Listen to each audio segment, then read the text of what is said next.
Okay, so Jet Set Radio. First, I have to tell you how I actually got the game, and it was by accident. Kinda.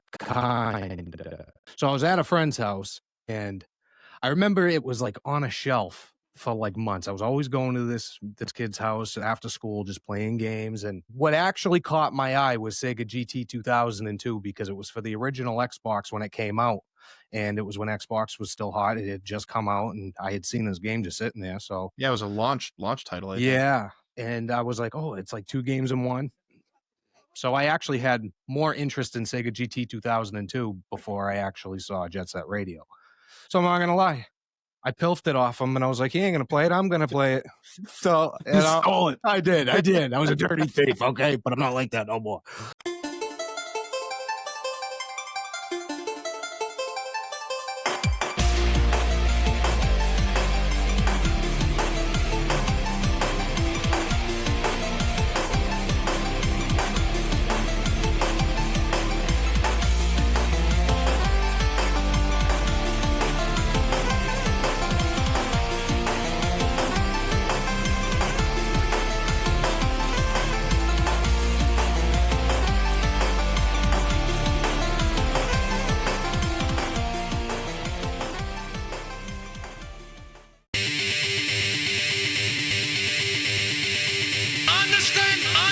Welcome to the Cable Club. We're a retro video gaming podcast where 3 guys grind poles, and we're linking up to talk about the games you love and rank them. This is episode number 58. We're your hosts. I'm Steve. I'm Dan. And I'm Don. And today we're here with IronAvery. Say hey. Hey, what's going on, guys? What's going on, brother? Just chilling. This week's episode is our 22nd League episode, and the entry is Jet Set Radio Future. So, get ready to upload data from us to you. But first, let's set the mood. Here, coming at you is this funky beat of a game, sliding and grinding all over town, representing your GG's game, blading around, grinding and tricking, spraying enemy turf and racing, swapping out all that whack racket with your groovy band masterpieces. Ain't no other posers gonna be having the glory against repulsive Rakaku. Those tyrant police are totally out of pocket. We ain't gonna let them shove us around. We'll be reclaiming the streets straight out of the underground with directions from Professor K. The future is ours. Boom! There you go. Yeah. Love it.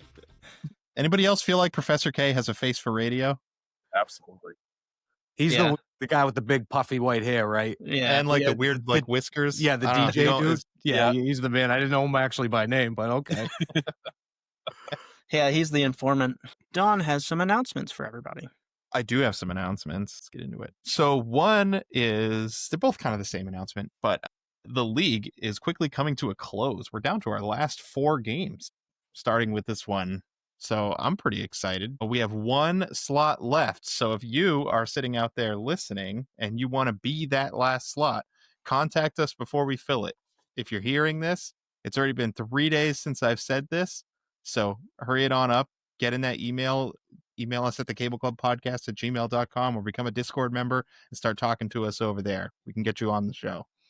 Also, I wanted to mention, you may have already surmised that we are widely back to bi-weekly episodes for now. Really, we want to, we still want to do off-week episodes as things interest us.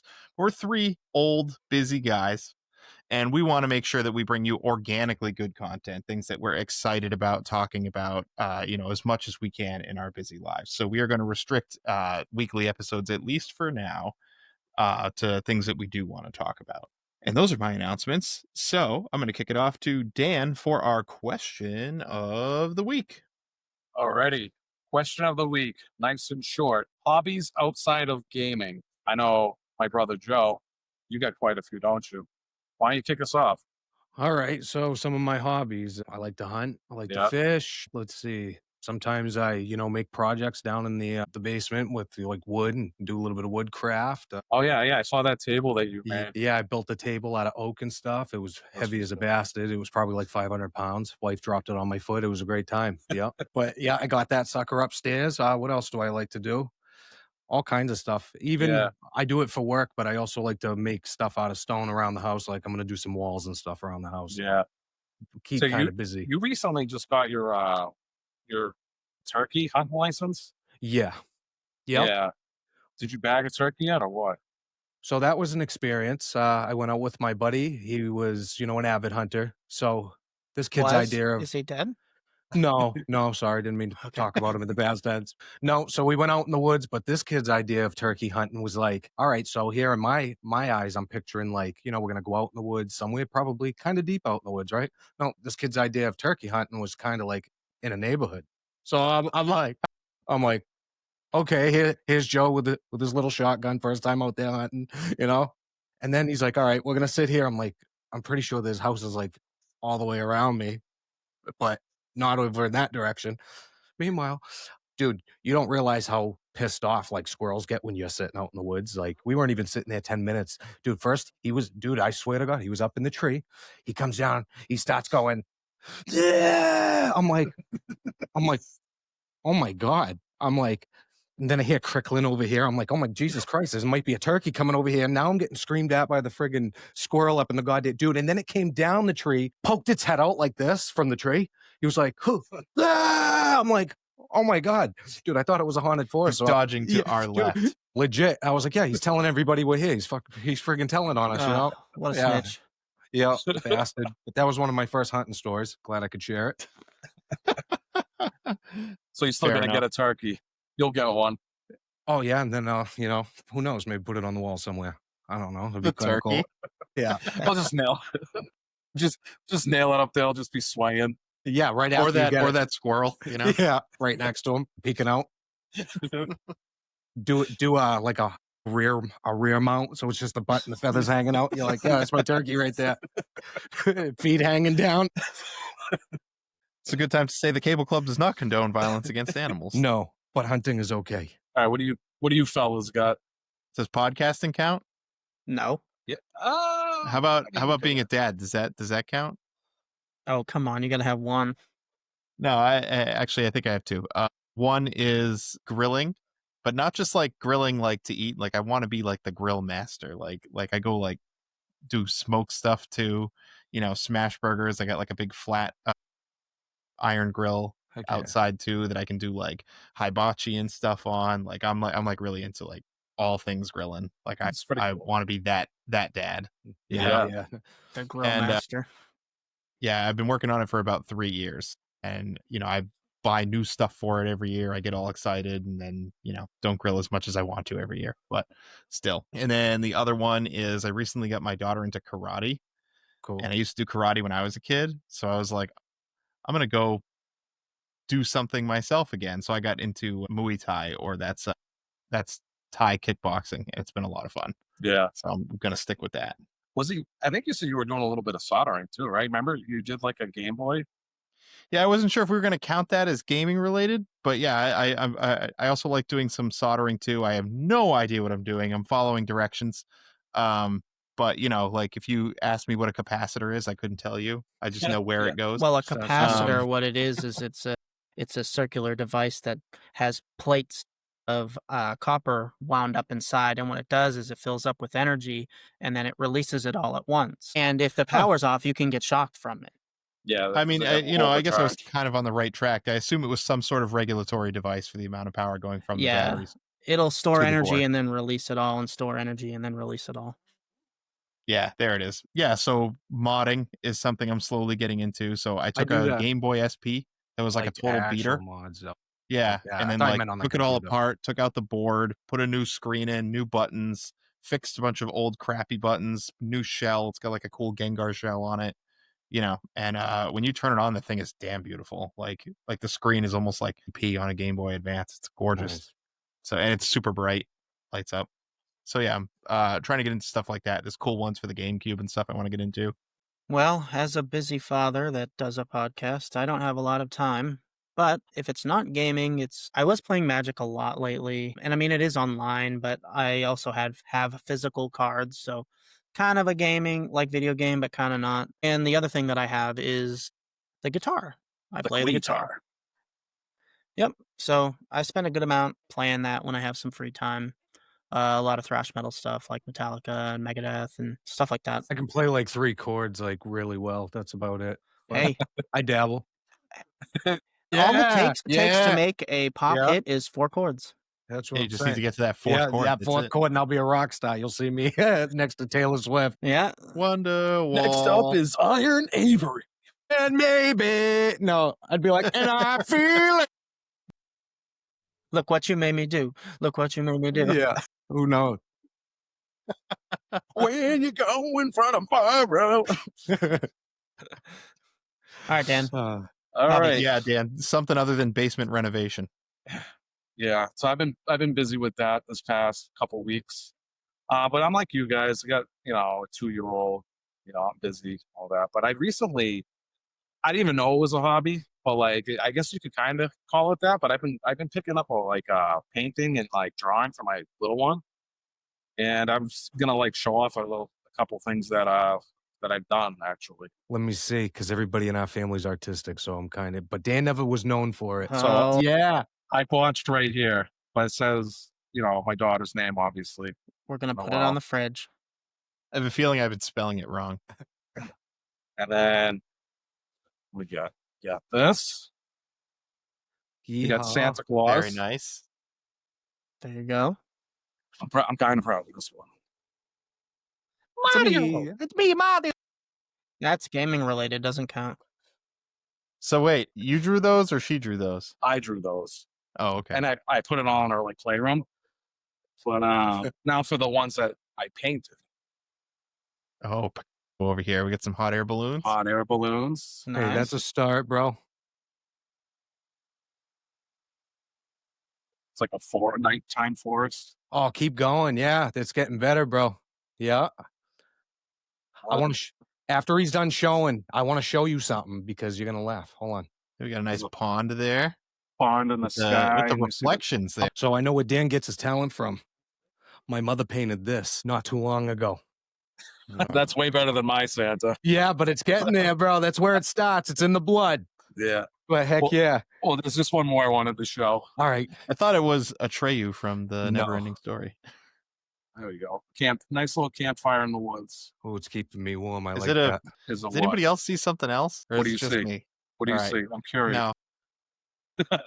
Wonder what was on his Probably mind. inappropriate. Wonder what was on his mind, pervert. Yeah, well, it's on yours now too. So Yeah, that tells me it's you on see all of it. us, Well, it's yeah. gonna go up as a short. Yeah. So What do you mean?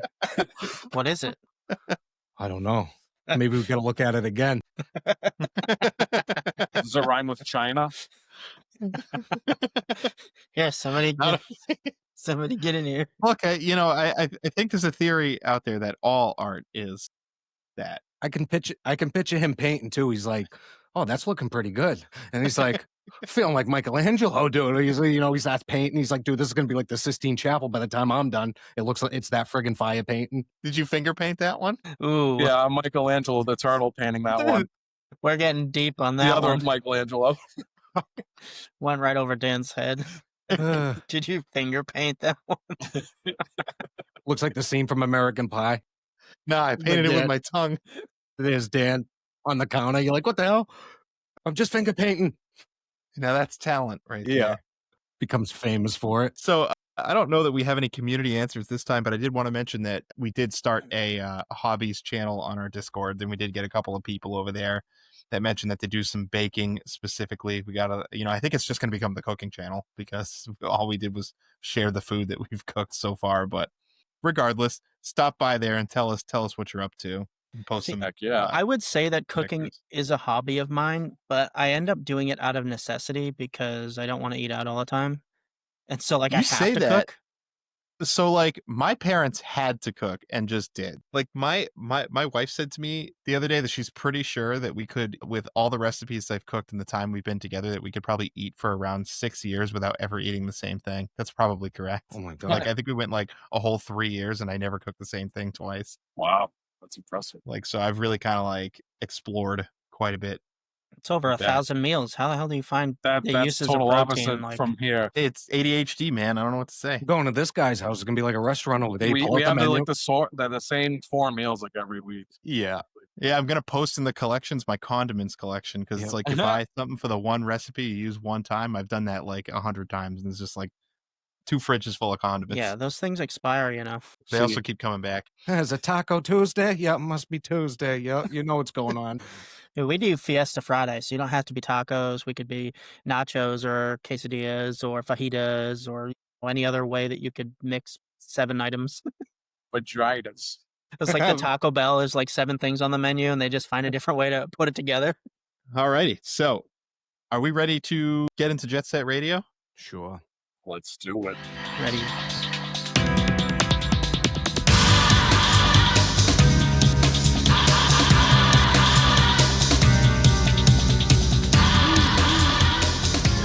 So this is the part of the show, as is Cable Club tradition, where IronAvery is going to talk to us about his selection for the league, and he's going to vie for it here. And we're going to start by kicking it over to you to talk about Jet Set Radio. Give us an overview of what this game is. Okay, so Jet Set Radio. First, I have to tell you how I actually got the game, and it was by accident, kinda. So I was at a friend's house, and I remember it was like on a shelf for like months. I was always going to this kid's house after school, just playing games. And what actually caught my eye was Sega GT 2002 because it was for the original Xbox when it came out, and it was when Xbox was still hot. It had just come out, and I had seen this game just sitting there. So Yeah, it was a launch title. I think. yeah, and I was like, oh, it's like 2 games in one. So I actually had more interest in Sega GT 2002 before I actually saw Jet Set Radio. So I'm not gonna lie, I pilfed it off him, and I was like, he ain't gonna play it, I'm gonna play it. So You stole it. I did. I was a dirty thief, okay? But I'm not like that no more. All right, yeah. So I go home, I actually played it. I was playing Sega GT for the main part of the game. And then eventually I got bored of that, and I went over to Jet Set, and I was actually like really captivated by the music right away. You know, it hits you right when you start the game. You know, it's like real funky. It's kind of, you know, it wasn't a game you had seen all the time on, you know, Xbox. You know, the cartoony graphic style, you know, just, I don't know, the music is the main thing of the game. I felt was, you know, the main feature of it, because you know, other than that, it was just, you know, the skating wasn't perfect. You know, some of the challenges were a little hard to get. There's these things called graffiti souls, and you have to find those throughout the maps, and some of them are in ridiculous spots, and it's like you have to grind, you have to, you know, maybe kick off a wall here and then grind again and then get up to, like, one of them on the last level is like really hard. Yeah. I know like some of the levels themselves, like when you have to like follow like Poison Jam, you know, like how like you have to copy what he does. Yeah, he was my And favorite. yeah, there was some where like the beginning ones were like pretty easy because it's like kind of like showing you how the game works. But like they started to get pretty crazy. Like with the part like in the sewers, like the dude's jumping all over the place. He's like grinding walls, grinding rails, like it was just insane. But like, yeah, no, I had fun. I thought what was a little weird with the game, because like I'm more of like a Tony Hawk guy, is like the gravity situation. Like the when you jump, it's like you're in the air for a while. Like it's like almost like you're hovering, I feel like. And you also can't like look around while you're like in the air. You have to kind of trust where you're going to land because you know, just the way the game was made. But Poison Jam, it's kind of like you get like a little bit of control, kind of. yeah, but not much. Yeah, it's really kind of hard to figure out. I remember struggling with that at first. Yeah. And this, I'm glad you brought up Tony Hawk, Dan, because it's a lot like that. It's like skating, except it's on inline skates. And I'd say like the game is played more mission driven. Yeah. Where like you go to a new look. I don't know. It's sort of open world where it's all connected, right? Like you don't just go from a menu to a new stage. It's from a kind of menu to a linear, new but stage. they want to make it feel like it's open world, but it's really not. They're really controlling where you go. Like that's one thing I kind of liked about the game, because it was like when you got into a level, you're hearing all these different names, and you know, you're like, where the hell is that? And then you're not in the right section of the map, so you have to go to maybe back to the first section of the map, and that's where it'll actually show up because it's a different like district or level, you know. Yeah, it all takes place in this futuristic Tokyo, I believe. Yeah, like does. Shibuya is an actual like Yeah. train station, Yeah. and Um, yeah, I would say that as far as like the open world aspect goes, like it is free roam in the areas that you have unlocked at the time, and then new areas get unlocked. But I mean, you could kind of just consider it almost like Super Mario 64 in a way that like new levels get unlocked after certain objectives are completed. But it still kind of feels open world because they're all connected, right? Right. So you know, I would say I that didn't even think that actually makes perfect sense. So it's more immersive because you don't go from menu to level. Yes. Yeah. Like Mario 64 So- is Yeah. is the same exact way. You don't go from a menu, you go from like a hub world. Yeah, it's like a hub. Like the garage is the hub. Like kind of like how Peach's Castle is kind of like the hub. Well, and then kind of, and it branches out into different stages of levels. because you can go from like one level to the next. Yeah, some levels are Like, they're connected all to other levels. connected. Yeah. Yeah. I think one of the things that like stood out to me was the tricks not being what I kind of expected coming from playing Tony Hawk. Like that was a lot different because I was hoping that I could do all sorts of different kinds of tricks, but you really can only do air tricks and grind tricks, and it's just hitting a button. Right. But the point of But it's you to have to gain time it. speed. Yeah, there's not a heavy emphasis on the tricks, but I know like if you, because there is a point system in the game, and I've noticed that like when you like chain your tricks together, like the multiplier gets higher and higher, and you get like a higher score. Eventually, there's like a certain threshold in each level. When you hit it, it'll spawn out like a graffiti soul, and so it's completely different from the ones that are like just predetermined on the map already. You can actually spawn extra ones by doing the tricks. So one of the biggest things I had tried to do when I was growing up was unlock Poison Jam to play because he was awesome looking.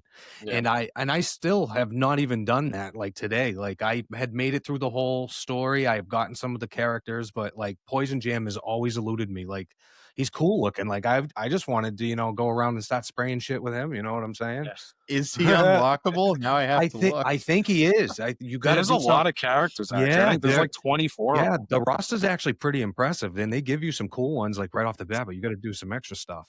So I played this on an emulator, on the Xbox emulator, and Yep, he is. I got it to work pretty well. But then it got to a point where it like kind of broke on me, so I had to grab like this fix, and it like fixed it for a bit, but then it broke again. So I just stopped playing it. I remember like just looking up all the characters that could play, and it just made me think, man, if I got to keep playing, I wonder if like in the story, like if you basically take all the other gangs into your gang, like the GG Oh yeah, gang. no, it gets awesome, Dan. Like the story gets like it's kind of at first, but as you're getting into it, after you beat the hell out of the Rokaku police, 100 times, you're over there spraying this, spraying that, and then they're like, "Hey, you," and you're like, "Oh, here we go again," like I am drawing a blank on the name, but like the officer that's like always with them. Yeah, The guy in the trench the coat. one that has that Gun. has the gun. Yeah. Just out there popping kids. that's what I said. I was like, "Wow," All little right, excessive. that escalated quickly. But anyway, so after you beat them up, quite a few times, it just progressively gets harder. So like they stop bringing out like robots and stuff and to come and fight you. So that's a little challenge. It's nothing crazy. But there was one level in that game, I think it's towards the end, you're doing nothing but grinding. It's one of the districts. I forget the name, but it was like the last boss. And they give you because each level is associated with a different gang. Yeah. So you got the 99th Street is whatever they are, and then every district you go to has and they're all different too. They're not, no one person is alike. It comes with 3 of them. It's pretty cool. Yeah, but you eventually recruit them all. You don't recruit Poison Jam, which I didn't know why. And there's a couple of them in between you don't recruit. You run into them, but you don't recruit them. So. But you said you can unlock Poison Jam through a there was a ridiculous challenge through a special challenge. Yeah. It's like get ranking. So it's not like for all the test runs and story-driven character that you get. I think that grind challenge with him. I think you have to beat him in that. Like you have to get a way better score than him. Yeah, because that's what like Poison. That's how Poison Jam was. It was like you mimic what he did. So I could imagine the one that unlocks him is probably like ridiculous. No, he was pretty cool. Can we talk a little bit about the gangs too? Because like the whole point of this is like it's some sort of, I don't know, authoritarian government corporation, like corporate fealty kind of situation going on. It's like Walmart takes control of the police. Yeah, but makes everything boring and stale. And so the way that the youth are rebelling is through graffiti, and they've kind of like divided up the city into different territories, and they do their own graffiti, and they all kind of have their own sort of like looks and feels and things and dances and all this different kind of stuff. It's very like breakdance reminiscent. But can we talk about the fact that Poison Jam is spraying Joker toxin around? Lethal. Yeah, you die from laughing yourself to death. Correct me if I'm wrong, but that's Joker toxin, right? Yeah. You know, I just want to, before we get into it, I want to just say something that's on my mind. You would think that a corporation strong enough and, powerful enough to buy the police department would be able to outlaw the sale of spray paint and aerosol. You just pick it up all over the place, man. Only you can see it. It's the soul of the city. Weren't you paying attention during the tutorial? Yeah, I can you see was. those spray cans that are like on the railings on that like the top of the building and stuff? Yeah. It's part of the resistance, bro. Stuff's not retail. A couple of the other guys that I like in that one, they were like, they almost look like mummies. It was in the Pharaoh district, dude. That was kind of pretty cool too. The way they ended up making those, and every one of them has their own like specific dance that they do. It was almost Fortnite before Fortnite. Not gonna lie. You know, the way they would be sitting there, Combo's got his giant boombox and, he's jamming like he's Tupac, he's just freaking, bumping it. But then you go over, you got Yo-Yo and he's all like, yo, you can tell he's a punk dude by the way he's moving, And then you got that guy Korn, which has got like, a freaking road cone on his head. All right, I just found out he was the leader of the group. I just found that out. Like, I was like, what? The way they do this game, Beat is the poster boy. You're like, okay, so he must be the leader. You get in there. They show you Yo-Yo first. You're like, okay, that looks like it could be the leader. But then it's like, hey, what's going on? It's this guy with the giant cone on his head. And you're like, hey, what's going on, man? He's like, I'm actually the leader. And you're like, all right, okay, let's do this. I wonder why they call it corn. Is it because his hat kind of looks like the shape of a candy corn? Yeah, probably.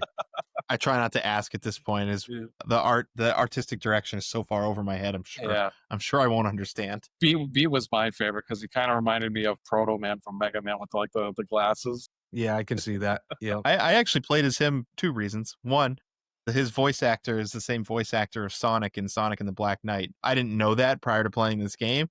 I just noticed he sounded a lot like Sonic, so I decided to look it up. Yeah, I remember asking my brother because he was an unlockable character, the first unlockable character you get, but he's on the front of the cover, so I was kind of confused. I was like, why is he on the cover? But like, you don't start with him. It's like, which was the other reason I played him, because he was the cover guy. But if you keep going in this story, it's like my first playthrough was with Yo-Yo because I liked him. I was like, cool. So I played as Yo-Yo, and eventually you get to the point where he becomes evil, dude. He like disappears, and you're like, what the hell? And then Yo-Yo, and then you actually lose him as a playable character. Yeah, you do. And then he ends up showing up, dude, and he's got his hood on. You're like, oh. He means business now. He's got his hood on. He's got his hood on, and he's got his freaking pockets full of paint, dude. He means business, dude. You're like, oh, okay, Yo-Yo. You're like, we used to feed you over here. Now you're over there. Okay, Yo-Yo. Yeah, but no, that was pretty neat. You guys notice a difference from skater to skater, like stat wise? I'm probably just not good enough to notice. No, but I don't think so. They all have different stats, but I don't feel like. I played as all of them. I'm not as in tune with the game enough to notice the difference. I think it's minor. I think the only one that's like kind of noticeable, like, so if you go from Combo, who's like the boombox guy, he's pretty slow. So if you go from him to the girl Gum, that you can notice. But everything else, I couldn't tell you. I don't think there's a big difference, to be completely honest.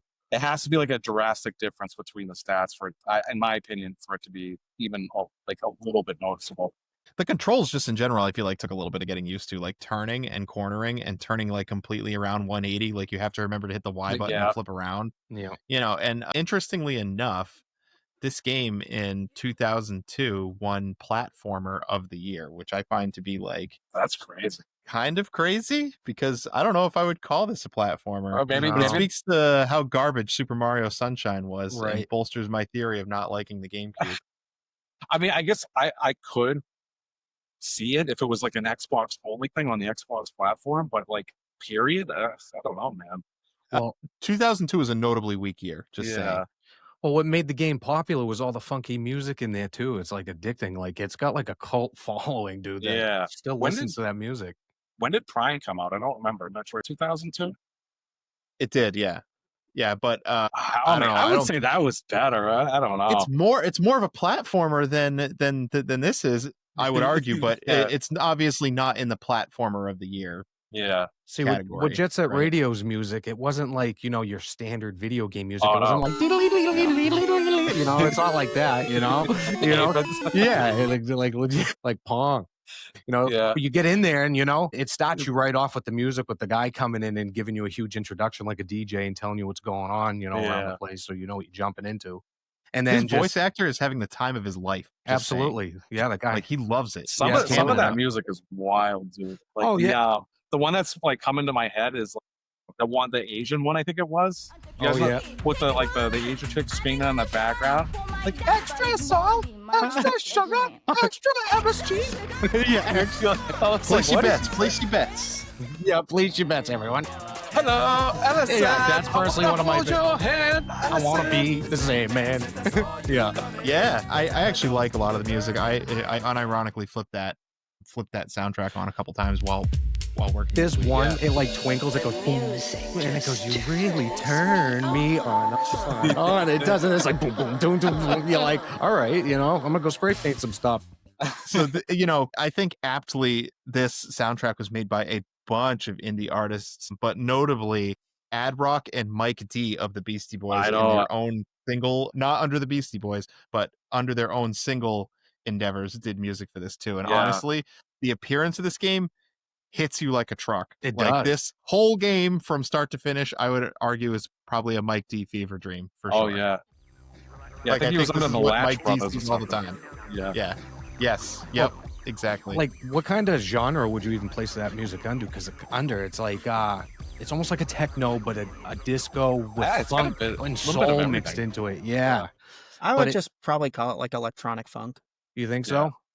Yeah, because it's like when you're in it, not only you hearing the music, but you're hearing like some songs have a little story in the background if you actually listen to it, and then it's got little like weird, funky, like a car door shutting, dude, part of it, like something weird.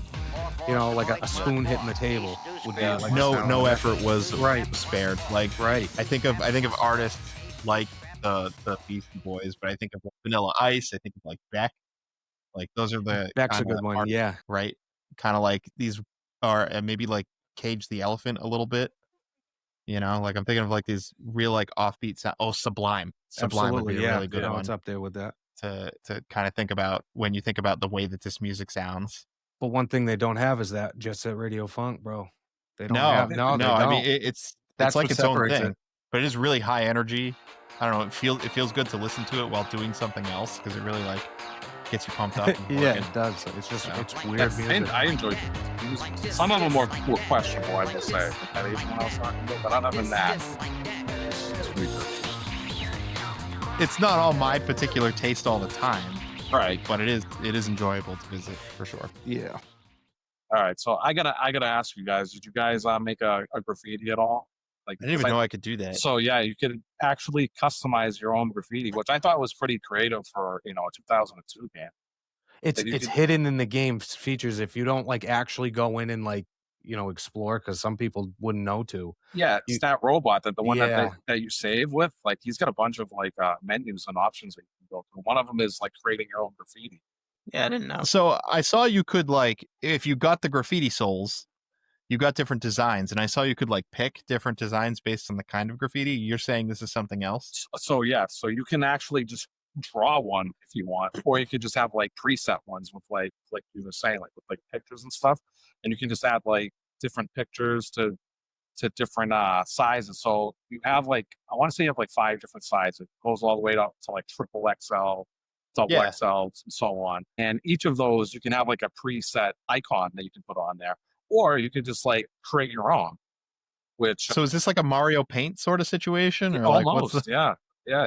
So it's cool and all that you get to make your own graffiti, but I feel like I'm going too fast to even see what I'm painting. So Yeah, I don't It know. was a little choppy. You mean you didn't loop back around 100 times looking for graffiti that you missed? Yeah, but yeah, I wasn't looking at the graffiti I had. I was looking for where I had to put new graffiti. yeah. Sometimes they really stick them up in like the high corners and stuff, so you can't like get to them. You got to grind and jump off of this, jump on that to get to it, and some of it is pretty challenging to get to. I yeah. will say, like- coming from Tony Hawk, I'm so glad I don't have a 2-minute timer. Oh yeah, like Yeah, that is that's huge. Just being able to explore, because like going through the Tony Hawk campaign, if you come up on a new level you're not familiar with, you won't be familiar with it after you play for 2 minutes. And you True. probably won't even be by the time you do like 6 minutes. You have like enough time usually to pick a route and go that way and try to explore, and then like the next time you go in, you'll probably be able to accomplish something. But yeah, it's this was nice to not have that breaking you up. Yeah. I think. No, definitely, because like I want to say it was 99th Street, where like you got like the tower of the Dragon Tower. That's awesome. That blew me Yeah. away when I first started Yeah. playing, you know, with the dragon, and you had to grind all around it. Yeah, so like there's a bunch of graffiti like on top of the buildings, and I had a hell of a time trying to figure out how to get to those. And I want to say it took me like an hour just on that alone to just figure out how to get to the top of those buildings. Yeah, you have to grind on the side of the buildings, and each individual, like, what do you want to call those wires that are connected to the building? Yeah, will like the bring you power to lines. Yeah, could bring you to a random section. Like it brings you to the same one, but you know, if you jump on this one, it's obviously going to bring you somewhere else. And you yeah, don't but know that where. was the first level where that I saw like a huge difficulty spike, because like Yeah. the ones before that didn't have you do any of that, and all of a sudden now it's like, oh, now you gotta grind power lines, and like while you're grinding these power lines, you gotta make sure you know do the graffiti right. do the graffiti, like, 'Cause and they're you'll like go- they're you'll the go right small by ones, it. the tiny ones, the smallest ones too. So it's like you got to be on your toes when you're Yeah, like and you trying gotta make those sure you things. don't run out of paint. Yeah. It is pretty generous though, right? With Not in like the final level, it's not. oh maybe not. It's all grinding, just like Dan said, and it's like grinding after grinding on, you know, you got to jump and grind, and then you got to like jump off of stuff, and some of these buildings are all separated too. So now there's not only do you have to grind off of stuff and spray paint small, you know, items, and you got to jump over to another building on some of these, and you fall like just short. And it just I really- imagine the it makes last you level mad. is probably ridiculous. Yeah. It definitely leans into something else. And I think when I started playing, did you guys have a hard time figuring out what you could do tricks off of? What do you mean by like? It's not really a big feature of the game, so I think after like I did like my first 1 or 2 switches, I was like, yeah, I give up. It's not Tony Hawk. So I kinda- Yeah, it was yeah. like- See that I'm glad you said that, because I feel like Yeah. Tony Hawk fixed that problem, because it's not like they did anything special to tell you what you could do tricks on, but Tony Hawk just was like, oh yeah, you can just trick on everything, Oh, yeah, including walls. Tony Hawk's was definitely Like- a league of its own. Like this game is its Yeah. own little thing. Like, yeah, definitely no comparison there. Like Tony And Hawk like is- the visuals in this are so good. I just kind of Absolutely. wish that they had like, I don't know, I hate to be the one vying for yellow paint here, but I feel like I wish they had just made stuff that you could do, like you could do tricks off of with some kind of visual cue. Like Yeah. not paint everything yellow, I guess, but I don't know what they could have done to not disrupt the flow of the game, but I think it just would have helped me as a new player, or maybe I just should have talked to the robot. right. I assumed the robot was going to take me through the same tutorial again, so I just didn't talk to the robot for any of the other tips, so maybe I would have gotten... Yeah, there's different color graffitis. Like you can this purple one's blue, red, whatever. Like Is you said, you gotta collect like the graffiti souls, and then you'll Sorry, get Dan. more. Is it me, or does the robot kind of seem like Bender from Futurama? Like you get in there, like that's who he kind of reminded me of. Kinda. Bender was rad. Yeah, Kinda. and That robot is an asshole too. He's like Absolutely. he's so mean to you. He's just like, Yeah. oh, it's you again. Like Yeah. like you're bothering him. I mean, given this time period, they may actually have been going for Bender. yeah, legit. What we said about the tricks, I think it's just more of like a afterthought, I guess, because it's like the only times you'll use tricks is to like if you're grinding and you want to like gain speed in case like you're like going slow while you're grinding, or like I said, you just unlock those like graffiti souls when you hit that like point threshold. Yeah, you can slow down with by pressing back while you're grinding, but you can only speed up by doing tricks and going Yeah. down like gravity down. I think if you're like grinding down, you'll get speed. Yeah, and that's part of the mechanics too. Like you won't see it at the beginning of the game, but like when you're grinding and you want to like gain speed or like slow down, like Steve said, like there's actual parts while you're grinding you actually have to slow down.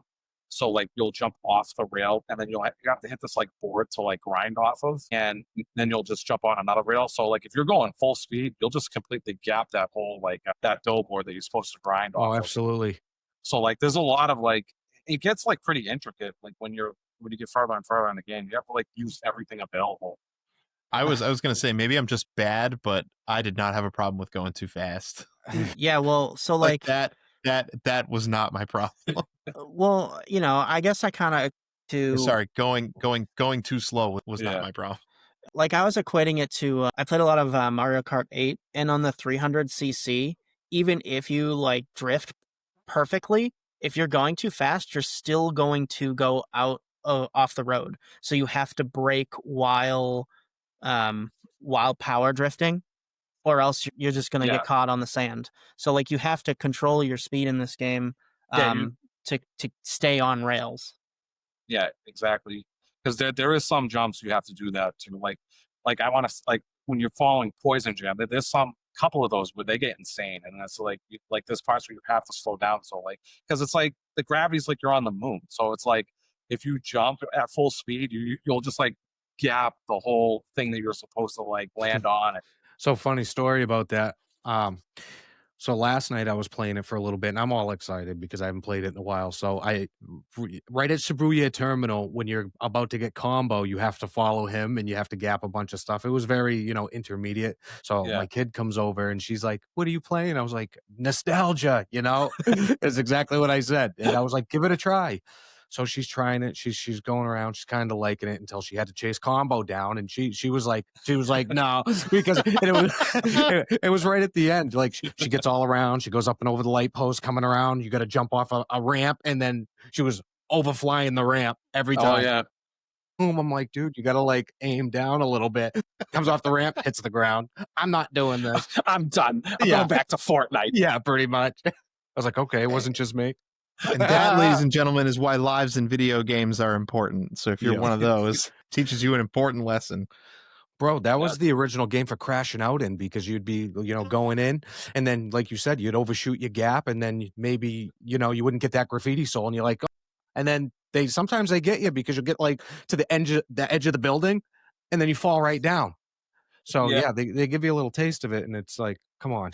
I definitely swore a lot more when we played Tony Hawk for the week and said worse words while playing Tony Hawk than playing this one this week. There's like a you couple mess up your X32 combo and you lose all those points for like a 6 score. Yeah, no, there was some choice words coming out. At least this game doesn't have something like that.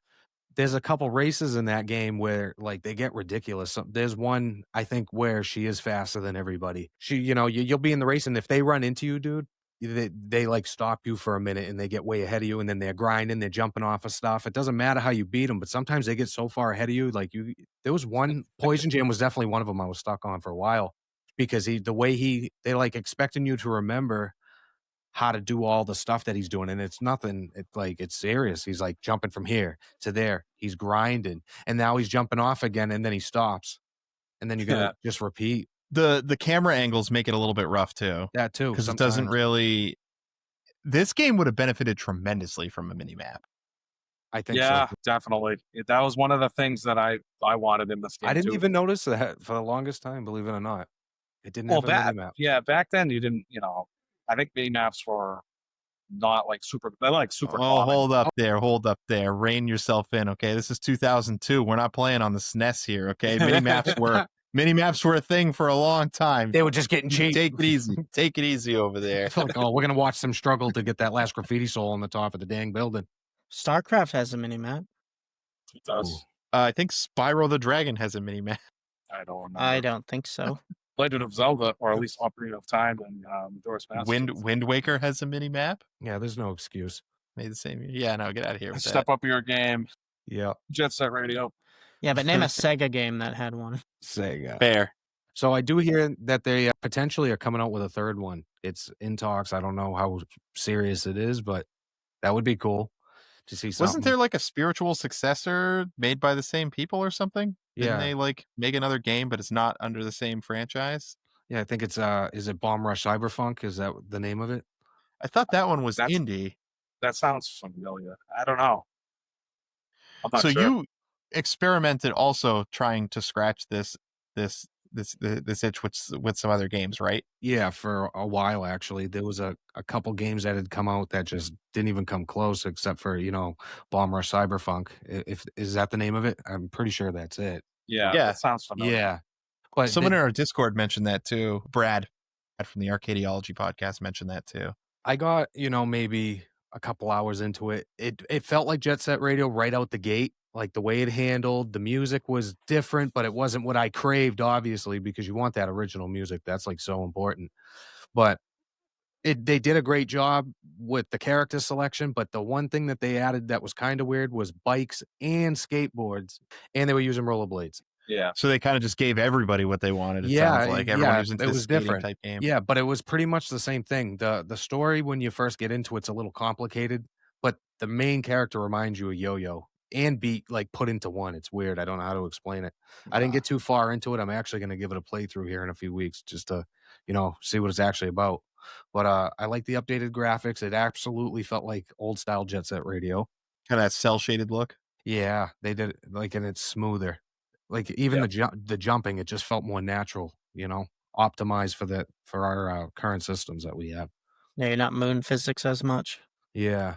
Yeah, that's cool. I mean, I'm a little bit interested. And maybe when you go through it, you can like tell me about it, and I'll see if I'll play it myself.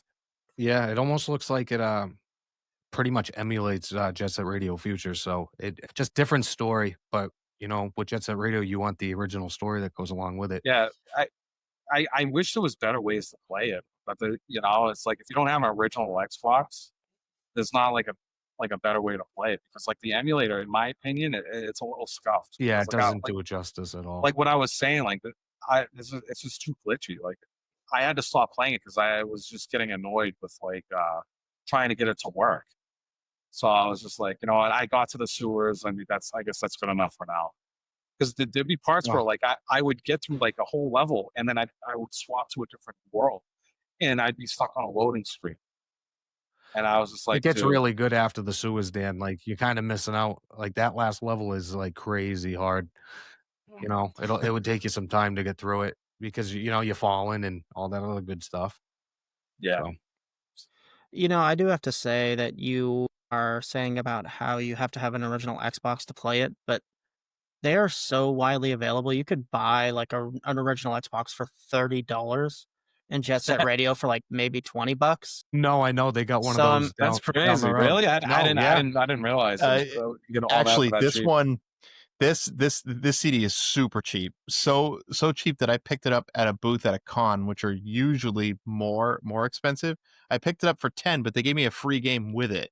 Wow. So really, it's like 5. They're like, yeah, "Here, just take and this game." I'm not talking about the pack-in title. The GT 2002. If you're counting that, it's like $2.50 then. so we're So right, complaining you're about looking at that. availability of the game, whereas you could buy it like completely for $40.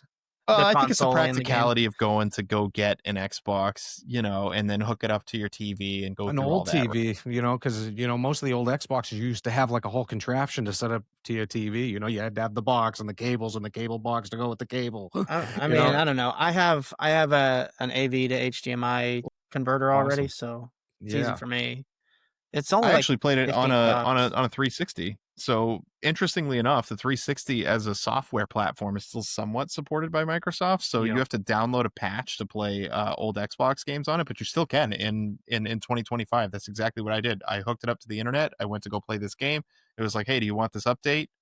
I was like, yeah, I guess so. I didn't know there were updates for the 360 still, and it was like, sure, Wow. there you go. You can play all your Xbox games now. So Pretty cool. you can even go get a 360, which don't cost very much either. It just Actually, you know what? I think I actually have one. on console is Yeah. the best way to experience the game, because through emulation it does. Because if you they have a speed boost button, and if you press that, it's laggy as a mother. you're done. Yeah.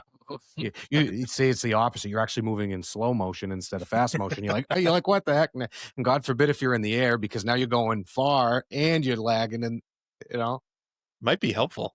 You make yourself a sandwich It before is. you land. Yeah, pretty much. We needed bullet time in this game. That's what we needed. Oh man. So I'm going to ask you, IronAvery, what I ask every guest when we get to this point, which is, and you had mentioned that you'd listened to quite a few of our episodes, if not all of them. How do you think this game is going to do in that league ladder that we have going on? Ooh, could you give me some examples of the games you got in the higher tiers? Yeah. I know I've heard a lot of them. So who's Well, at the top? StarCraft is sitting at the tippity top Yeah, right now. I figured. Okay. But Dan, I think you're more familiar with this than I am. Yeah. So we got I think Silent Hill's in the tier below it. Silent Hill 2. Yeah. Let me just pull up the list real quick in another 2 seconds. Mario 3. So Yeah. with that, I think this game is like a required taste for some people. Some people might play it and absolutely hate it, but and obviously some people are gonna absolutely love it. But if I had to rate it, I think it would be, not not god tier, but like middle tier. It's definitely Yeah. like a good middle tier game to get into, and it keeps you engaged. And guys like me who grew up on the game are gonna think about it, and still chasing that dragon when it comes to getting to the end of the story and stuff. Yeah. Yeah. Respectable. Yeah. I think, most people have, those games where it's like, it wasn't like you said top tier, but like to them it was at the time.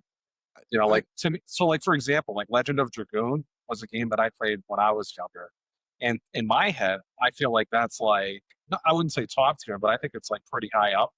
But like to most people who didn't play it, they're not going to think that, and I think that's kind of the same vibe that Jet Set Radio has. So when I'm grading the game, I think back of like one of my personal favorites and god tier games would be like Ocarina of Time. Like good luck like competing. Like if you play a game and you're like, dude, that was like as good as Ocarina of Time, especially if it's in the same genre. Like that was a hard game to beat. So you knew if somebody says it's better than Ocarina of Time, you knew it was going to be at least a decent game. But I wouldn't put Jet Set up against a game like that. No way. Does anybody ever say that sentence? I don't think I've ever heard that sentence. It's better than Ocarina of Time. No, well, I used to all the time because that game was damn well freaking one of the best of all time. Absolutely. Well, thank you for coming on and sharing this game with us. This was quite the treat. I think it's unlike anything else that we've entered in this league so far. Cool. I had fun. So definitely don't be a stranger, and we definitely want to have you on again. Absolutely. Sometime. But for now, we're gonna let you sign off, and we're gonna get into our host review. Okay. Catch you guys All later. right. Thank you for having me. Thanks It for was coming. good seeing you, man. Thank you so much. This was great. Laters. Laters. You're gonna dig this.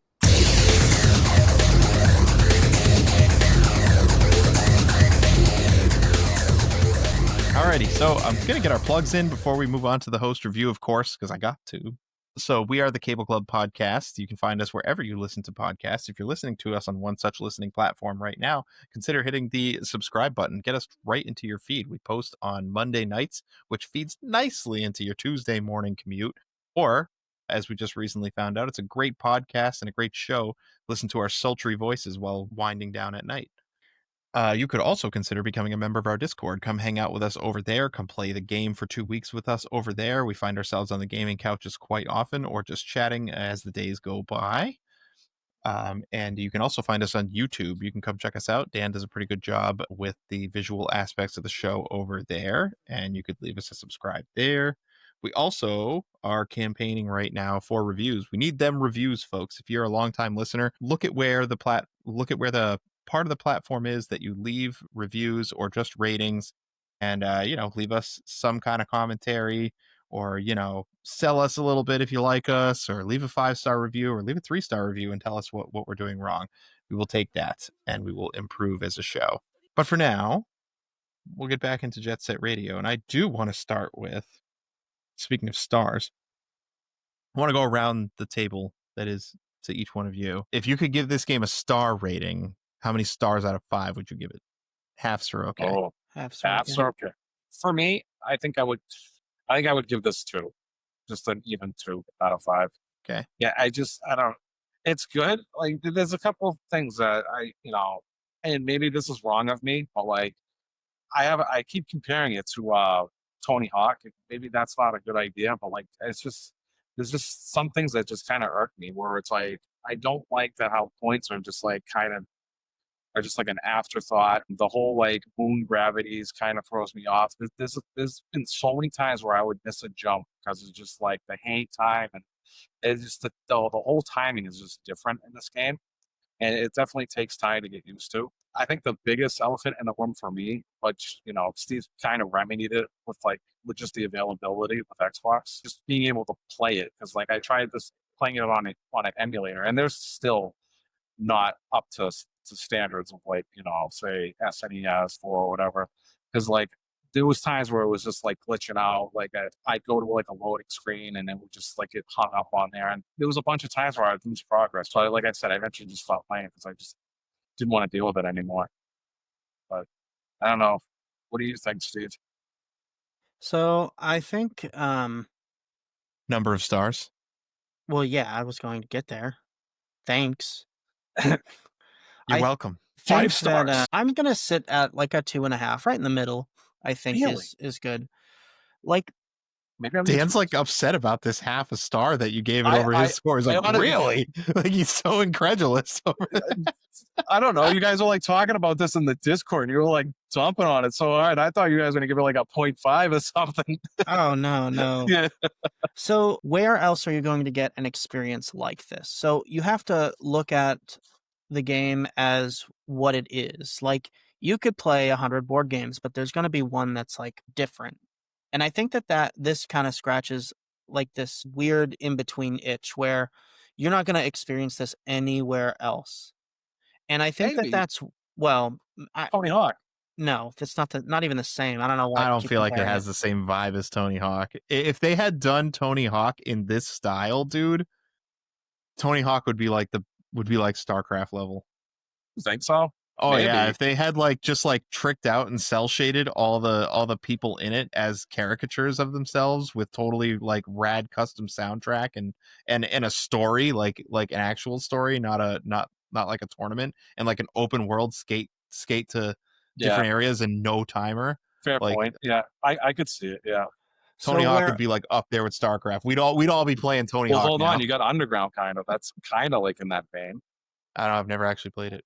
So where I was going with this is not only does the game have its own individual like set of mechanics and its own feel, it also has its own identity in its artistic and musical direction. So if you're looking at this not just as a game but also as art, because video games are also art, then it stands to reason that this game is worth something beyond just its mechanics. That being said, I think the mechanics part of this game is definitely the weakest part. Like, if you want to throw this into a platforming category, best platformer of 2002, you name another platformer game where you can't walk a couple of steps without having to, like, you hit the button and your character flies off and you can't, like, turn around or rotate a camera or do anything in a regular platformer. I would never consider this game a platformer. This game is like a racing game, like on rails. Like, I would not consider this a platformer. It handles pretty poorly. I feel like it's in the sports game category. Yeah. Yeah. I wouldn't consider this like a platform myself either. So I think, I'm pretty much in line with you guys in the sense that I feel like it's around a 3-star for me. But I only bring this up because if you look at the Google reviews for this, it's like perfect.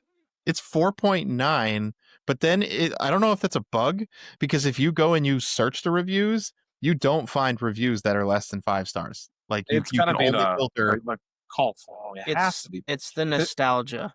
because if it was so There are other good- games that have nostalgia though. if it was like, so plenty good, of 'em. though, where Dude, are the I've other never Jet seen- Set radios? I've never seen perfect Google reviews. Never. Listen, Never. what dude. is it competing against on the Xbox? If you are an Xbox kid, what else is there to play? Halo? Yeah, What else? it's kind of a big deal. Have you heard of it? Yes, the point is that the Xbox's library is such dog water that you can't even get 15 good games on the console. You I can't mean, even Fable's get 10 pretty good good. games. They got Shadow the Hedgehog on there, I guess. People seem to like that one now. I don't think they liked it at the time, but they Right. they seem to like it now. And there were a bunch of games that were on the PlayStation 2 that were on there too. Shared a lot of that library, right? And then Yeah, but there were everybody had a PS2. horror games like Fear, right? The point is that this game on the Xbox, like, the problem is the Xbox. So anybody I'm that just saying, had an Xbox find and had me a this game game- was good. Find me a game that has perfect Google reviews. This is it, dude. Ocarina this of is Time. crazy. So did I miss something? Like, So because I think the mechanics of this game are Sloppy. subpar. it's pretty bad. Like it's a pretty bad time playing it. Like doesn't feel like good. like Steve already said, you can't like just walk.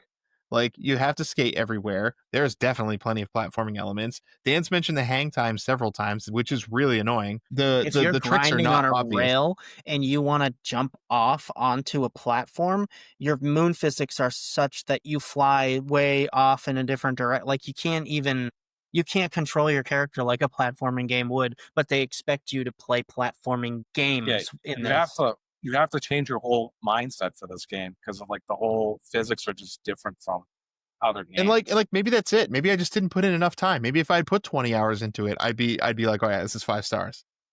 But Like if I feel like if I that's played a it knock enough, against it though. You shouldn't have to play it for 20 hours for it to be a 5-star game. Like a 5-star game to me is like it grabs you right away. It makes you And want to play. And then the rest of the game is like that. So I grew up playing Tony Hawk's Pro Skater 2, right? So I'm really high on that game for lots of different reasons. But if I had played this one first and then I played Tony Hawk's Pro Skater 2, would I still feel the same way? Because like my biggest problem with this game is that as soon as I turned it on, I'm like, oh, it's going to be like Tony Hawk. Yeah, And that's my every time problem. every time it wasn't like Tony Hawk, it was like a little bit upsetting.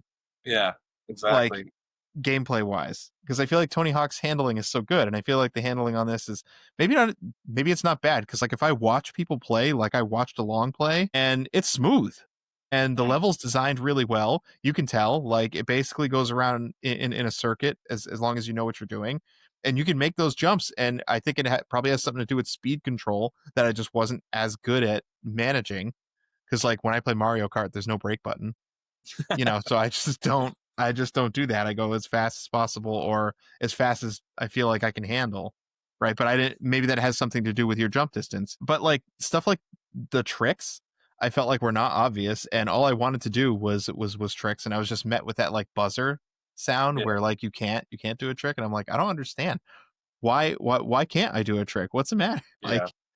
Like, and then when that happens, you're blocked out of doing tricks for the rest of your hang time. Right. Where like, unless you know that, which I read a guide eventually and was like, oh, that's how this system works. And then I figured it out. But like, if I didn't have that guide to read, I don't know, my copy didn't come with a manual. I don't know if it actually did back in the day or what. But like, I don't know. I just find the system so hard. I don't know if you guys are kind of in line with that. Yeah. Like I couldn't. It took me so long to get used to how the game like mechanically worked, and even then, like I got to the sewers, which was like halfway, and I was still like I couldn't get over like just like the timing. It's just so like that. The move physics is just so hard to get used to. But like I don't know. Like I know I gave it a 2. But like I think I'm gonna up it to like 2.5. Like I got like pretty far. I got like to the sewers, and I did enjoy what I did play. Like you got like I don't know, you got like your different activities. You have to like do like graffitis at certain points. You have to fight the Rokako police. Like you have to like mimic the fight is fighting the police is being generous. The combat mechanics the only thing that's like worse. I'm just saying that there's nothing like that in Tony Hawk. So like what? Yeah, there is. Fighting? Ollie the bum, hit the fire hydrants. I mean, basically that's what you're doing. You're just running them over, and then you're hitting the R2 button to spray paint them. Like, yeah, it's really not. It is a generation. It's a generation later. But one thing I will definitely give this game over Tony Hawk's is the world in which the game takes place feels much more alive. Like there's people all over the sidewalks, and traffic, like a bunch of traffic. Yeah, like you do feel like you're in a city. No, I think the presentation of this game is like actually incredible. I just have a hard time with the gameplay. Yeah. But I had a hard time with the gameplay with Silent Hill. So like, I don't know, maybe I should give it a break. I don't know. Because like Silent Hill, I feel really strongly about still, and I really feel that way because the story is so literate, and it's a story carrying it because the gameplay loop, in my opinion, is not that good. Yes, but by what I could tell of the story of this game, it's not the reason to play the game. I'll tell you what, sitting there play it, like I can't think of a game that if you were just sitting there playing that you'd look cooler playing. Like I don't think I've ever seen a game that makes that would make me want the person sitting there playing it to pass me the controller more than this one does. Yeah, like to at least give it a try. It just looks awesome. Like it looks and feels like it's such a vibe. Well, yeah, and the music too is just like so unique. Like, yeah. So like that too would kind of grab me to want to play it. I feel like too. You could play this at a party And even if people don't really play video games and they just have a passing familiarity, I guarantee people would either watch it or like want to play also. Like it is. I'm going to go out on a limb and say that all of these high ratings from people on Google are all coming from people that are going back to the game and they once had it as a kid. I don't think that many of these reviews are people, first timers, grabbing this game, sitting down, playing it, and going, "This is a 5-star game." I can't see it. I wish there was like progression too, right? Like it'd be cool to take a skater and make him better. Oh That way you yeah, could that feel would the have been nice. stats. Because like that was one of my complaints about the characters, right? Like they don't feel much different when you play as them. Yeah. Or again, it could just be that I'm not that good and I don't understand, other than the off-odd guy that's wicked slow, right? But it just, like it would have been nice to have some sort of stat system or something else. The whole game's a giant fetch quest. Yeah.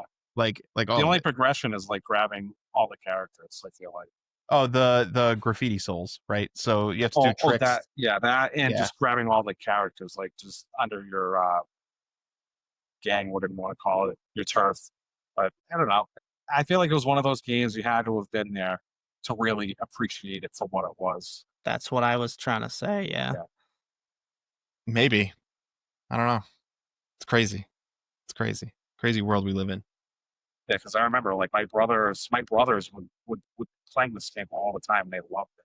And I would visit them and I would see them play it. And I was just like, I was just good watching it. Like I didn't want to like really play it. No, that's But- okay. You but- guys can keep playing. But to be fair, like I wasn't really into like those type of games in general. Like Tony Hawk was the only exception. I feel like this is a Sega title, and this was a massive opportunity missed to make Shadow the Hedgehog playable. I know, right? Because he's on That dude he's on- skates. I know. Come on, man. Anyway, Failure. I mean, this game took home a lot of other awards in 2002, and some in like 2009 from specific magazines. A lot of them were for art direction, which art direction and music, which is obviously not surprising. So I think that's where the strength of this game is. So for me personally, when I talk about rating this game, one of my big criteria is, can I recommend playing this game in 2025? And despite the fact that an original Xbox is cheap, and despite the fact that this game is cheap, I do not view going out and buying a system to hook up to your TV and scrounging around game stores for the game, because sometimes it's just not there, as an easy way to play it. And for some reason, Xbox emulators are just not great. And I think it's a shame. I think this game should have been, at the very least, ported onto some kind of collection that maybe includes the first two It games. was on Steam for a while. Now it's Yeah, not. and I don't then know and then why. it got taken down. I don't know what the deal is. Maybe it's licensing for the music and the artists now. I don't know. But it is a very difficult game to play, and I played it on an Xbox 360, and even I had tech issues. It could just be that the disc is old or whatever, but like there were times where it just wouldn't load, and it would just cut out on me, and I'd lose a bunch of progress. And it kind of took the wind out of my sails playing this game a bit. Unfortunately. So, yeah, it's kind of unfortunate. It sounds like you guys had difficulty with the emulators too. And then there was another person in our Discord who was playing, who we were trying to direct in there. I do want to go to some of our listener comments too about this game, who played along with us this week, because they obviously have a different opinion of it. So the first up is JMO, who chimed right in when we announced this. Few things can describe the hype when this was announced for the OG Xbox. It felt like someone coming back from the dead. The look and sound of the game is perhaps more iconic than how it actually plays, but my favorite part was designing my own custom graffiti. Tagging the city with your actual name with legions of cops chasing you down is an experience I'm excited to revisit when the series gets rebooted. Plus, a future where the government cracks down on all forms of art and music is probably something we should start preparing for anyway. So we also had Mordry Duck on, who's new to the Discord, and he actually writes his own blog, which is pretty cool if you check it out. It's called The Gaming Slush Pile, that he reviews games that most dare not play, would be a good way to say it. But he posted a picture of his original copy. He's popping it into his Xbox to play along with us. And then finally we had Mythical, or Brad, from the Arcadiology podcast chiming in saying, I played the first game about a year or two ago. Got like halfway through it before I stopped, but I enjoyed what I played. I still want to check out the sequel, but it seems locked on the original Xbox. If you enjoy either of these, you got to go try Bomb Rush Cyberfunk. Feels like a modern version of Jet Set Radio with many quality of life improvements. And it quickly became one of my favorite games, and I've played it a long time. It definitely has the same atmosphere, music included. You get to switch between skates, a bike, or skateboard to suit your preference, although I don't think the gameplay changes much, if any. I was surprisingly interested in the story. While ridiculous, it kept me hooked. So, I mean, more a glowing review of Bomb Rush Cyberpunk. But, again, I feel like it speaks to our point of this game being really hard to play. Do you guys have any other thoughts before we get into rating this thing? I don't think so. I think I've said all I needed to say. Think so too. All right, you bad boys, play that jingle.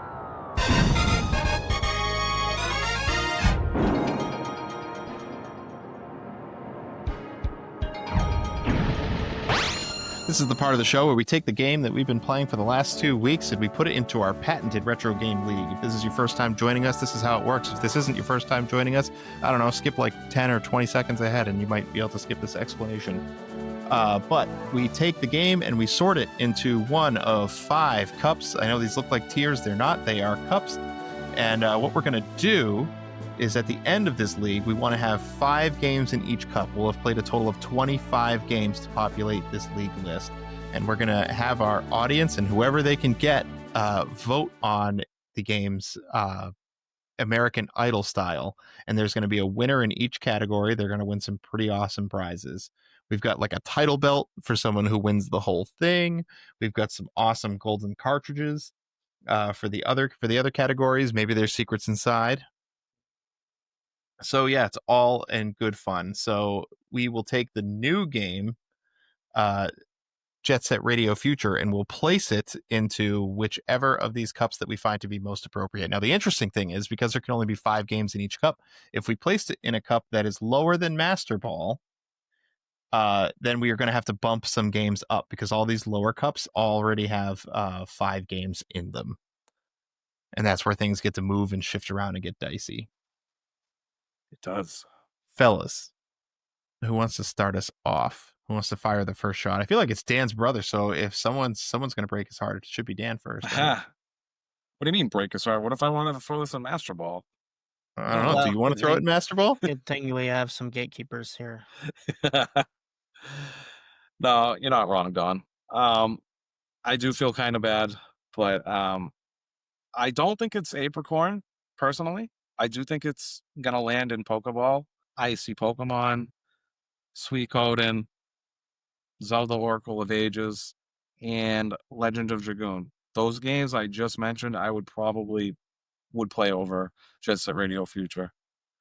Eternal Darkness, I think that's a 50-50. Like, I think they're kind of on the same level as far as like how much I would play them. But yeah, it would be in Pokeball for me. This is tough because on one end it's like, oh, if I grade highly again, can I recommend this game in 2025?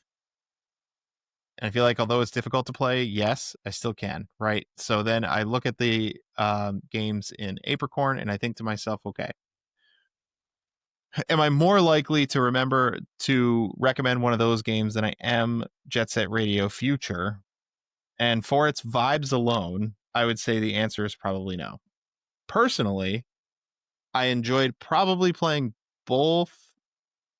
Like, there are definitely games in the Apricorn tier that I enjoyed playing more than this one. Really? Let me guess. It's probably ActRaiser and JJ Squawkers. I did enjoy ActRaiser quite a bit. I don't think I can put it up in Great Ball because I legitimately also enjoy all of those games more than... You said Great Ball? Like you skipping Pokeballs here? No, I don't think I can put it up in Great Ball because I do enjoy all of those games so much more. And I'm personally so much more likely to play those.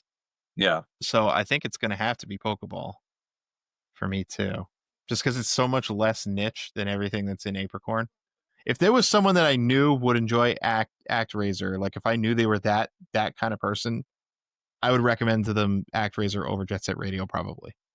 right? Or if I knew a Star Wars fan that wanted to look at some older games, like X-Wing versus TIE would definitely be there for sure. Yeah, they recently just did a remaster of ActRaiser 2. I think that it wasn't out when we actually did that episode. I wonder if that would have swayed my opinion if I went back and played the remaster. I mean, I think it's like a remake. It's like a whole different game. Oh, It's is got it a like, remake? yeah, it's got like Oh, tower okay. defense elements and stuff like Oh, that okay. too. So I am curious about it, but it is cool to see that series is still alive and kicking, especially because they took a dip in that second game. But Yeah, tell me about it. yeah, so I think it's Pokeball for me. I don't know, Steve. How about you? I don't think it's better than any game in Pokeball. Pokeball Fair it enough. goes. That was easy. All right, so we got some movement to do then. This is exciting. Of the games to move up, I'll let Steve go first. Honestly, for me, it's either I think my number one is probably Pokemon and then Suikoden 2. I think I'm gonna go with Pokemon and Zelda Oracle of Ages, I think. I enjoyed Zelda Oracle of Ages more than I enjoyed Suikoden 2. I find Suikoden 2, despite having a remake, to still be somehow unapproachable and at times kind of bland. So Yeah. I'm going to go with Zelda. Yeah, so it doesn't really matter, but I'll give my choices anyway. First would be Pokemon, and my second would actually be Legend of Dragoon. It's probably nostalgia pushing that, but man, do I love that game. It is a cool game. Dan, your day has come. Yeah, we got to keep it going though. Come on, Pokemon Gold, Silver, Crystal, second gen moves up to Great Ball, climbing which means its we now way. have to move a game up from Great Ball. Dan, you want to go first in the Great Ball to move something up? Oh, this is getting tough. Well, actually, Tony Hawk 2 is definitely going to be my number one, and Diablo 2 would probably be my second choice. I know. Go ahead, Steve. You're up. My number one is Tony Hawk 2. Game's too fun and too replayable. Like, you could pop that game in next week, next year, 5 years from now, still have a great time. For a quick sesh, yeah. Yeah, like a couple 2-minute runs, you know? So that's my number one. And my number two, because I'm such a platforming nerd, even though it's my game, even if it wasn't my game, Donkey Kong Country 2 is such a banger, dude. It's such a good platformer, and it's like my favorite genre. So it being the only platformer there, that is my second choice. I want to, like, there's three here that I think are really important that I enjoyed playing thoroughly. It's Donkey Kong Country 2. It's Street Fighter Third Strike. And it's Tony Hawk's Pro Skater 2. It, like, a part of me is like, man, I really want to say Diablo for its vibes, its visuals, its historical significance, but man, they just did it again with Diablo 3, and it just like so Better. badly eclipsed this one and really highlights all the problems with it. And I feel like we experienced so much of that.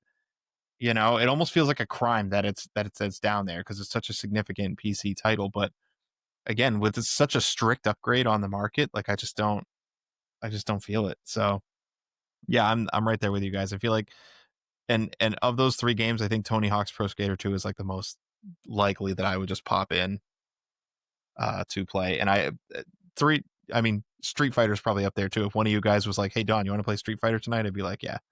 Oh yeah. Street Fighter's a good time. Yeah, that's my third pick on that in the Great Ball tier. It was Street Fighter. All right, then that puts 6 games in Ultra Ball. So we're gonna get our second Master Ball here. So boy. I didn't go. Did I go first once? No, you take it away this time. All right.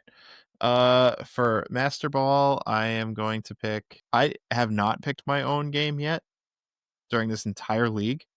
I have a feeling what's going next. But honest to God, like out of these 5 games, like the game that I would recommend to somebody would play out of these would absolutely 100% be Paper Mario or Mario 3. Yeah, I knew Mario 3 was going to be one of them. I mean, the most likely, right? Yeah. Like, I don't think that Mario 3 is the most profound of these, but it's just so fundamental to video games. Like, Yeah. it's how you get started. It's how you get hooked. Right. And it's so simple and everybody can play it. And Paper Mario is just so friggin' unique. Like, I just love it. And I haven't tooted my horn once this whole league. Audience, go back and check me. Go ahead. I've not picked this game once, but I am gonna pick it tonight. It's how I'm feeling. Oh boy. And if I can't pick my own game, then I'm gonna pick Final Fantasy Tactics. Yeah. No, mine is Just to cover my ass. mine's in the same order actually. It's Paper Mario and then Tactics. Both of those games are incredible. Mario 3 is played out. It is a legendary title. However, the scope is not big enough to compete with those two games. You say that, but I absolutely pop that SOB in and just play it. Like, and I know I will several times throughout my life still. Like, I'm a not Super like Mario World some of these fan. games I played, Like, I'll probably die before I ever play them again. But Mario 3, I'm definitely gonna play again at some point. I'm definitely going to play Paper Mario again, and I'm probably going to buy the new Final Fantasy Tactics remaster that they're coming out with. Yeah, me So, too, actually. The thing is, like, for me personally, if you were to give me a choice, burn one and keep one, and I had to choose, gun at my head, Super Mario World and Mario 3, I would pick Super Mario World. It's just a little bit more for me. And because Super Mario 3 just doesn't reach that level, like, I could play a 2D side-scrolling Mario game. Like, there's like 20 or 30 of them to pick. Paper Mario? They have drug Mario RPGs through the mud for years, but I'll still go back and play Paper Mario. I actually kind of disagree. I think the Mario and Luigi series is still pretty good, except for the Paper Jam game. That's the only one that's bad, but the rest of them are still really good. It's just, you can't, they ruined Paper Mario, and that is like, that and the TTYD are the last bastion of Paper Mario games, and I'll never be people able need to know like, where Paper Mario came from, all right? Yeah. It is really good. Not gonna lie. And this is coming from somebody who's never played it. All right, Dan, what are your two picks? Oh, God. Jeez. It's getting tough. I don't know. I'm kind of in the same vein with Steve with Mario 3. Like, I understand how legendary that game is, but I prefer Super Mario World. And not to say that it won't go Master Ball tier, because it's probably going to, but just not tonight, maybe. I know it's Don's pick, but god damn, this Paper Mario, it's such a good game. It's like everything you would want in an RPG, really. Like, it's everything you would want in a Mario game. And I don't know, maybe it's basic, maybe it's the pumpkin spice latte of games nowadays, but I just feel like the Mario aesthetic just appeals to me so much. Yeah. Like, something about the vibe. I mean, I guess like the story maybe could be better. Like, it's like your typical Mario story, but like other than that, like everything's like awesome. Like, it's just everything about it. Just the battles are so intuitive. Listen, the story may not be grandiose, It doesn't but it need to is be. so funny. Yeah. It's so charming. Like, that's what it's going for. It's not going for some, like, save the universe against the god, like, JRPG. It is supposed to be down to earth, comically charming, funny, like, just, it's perfect for what it wants to do. There's no plot twists. There's no betrayal. There's no long lost dead brother who came back as a masked man. There's no silver haired, long dude with a giant katana. Luigi, how could you? So Paper Mario is probably gonna be my first pick. And then I'm gonna say Tactics for my second pick. Tactics, man. All right. And there we have it. So this is our current league standings. We have StarCraft and Paper Mario and Master Ball. We have in Ultra Ball, Final Fantasy Tactics, Super Mario 3, Silent Hill, Zelda, the Wind Waker, Tony Hawk's Pro Skater 2, Donkey Kong Country 2, starts off the Great Ball tier, Diablo 2, Street Fighter Third Strike, Pokemon the second gen, so Gold, Silver, Crystal, and Fire Emblem rounding out. And then in Pokeball, we have Suikoden 2, Eternal Darkness, Zelda Oracle of Ages, The Legend of Dragoon, Jet Set Radio Future, tonight's add-in.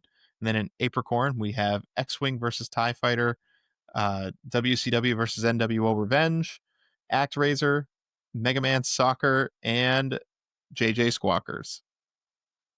So we're going to set these games aside, and our next game for 2 weeks is kind of another heavy hitter and a series that we're growing more and more familiar with as this league goes on. And I can't believe that, we're officially a Zelda podcast, but our next game of the week is The Legend of Zelda, and for real this time, The Legend of Zelda Ocarina of Time. Oh, banger right there. I got lots to say about this game. I'm excited. So join us next time as we talk to participant Derek of the Underrated podcast. He's going to come on and tell us about this awesome game that is probably one of his favorites, and I would imagine one of your favorites too. Before we do that, I do like to say that our theme music comes from Cubby. You can check him out over on his Bandcamp. And if you like his music, toss him some coin like we did. And our podcast is edited, and all of the graphic design is done by the three of us. We're so awesome. We're three talented fellows over here. And we're cheap, so we do all this work ourselves. And if you want to support the show, just come on over to Discord or hit subscribe wherever you are, or leave us a comment, or you know what? Better yet, tell a friend. We get our show around pretty much by word of mouth, and we like having engaged listeners who want to hang out with us and play with us. I could go out and pay a service, and I could get us 1 million followers overnight that are all bots and no one comments and nobody cares. But instead of doing that, I'd rather have people actually tune in who want to hang out and listen to this stuff. So yeah, nice. Thanks for being there. Game over, fellas? Game over. Game over.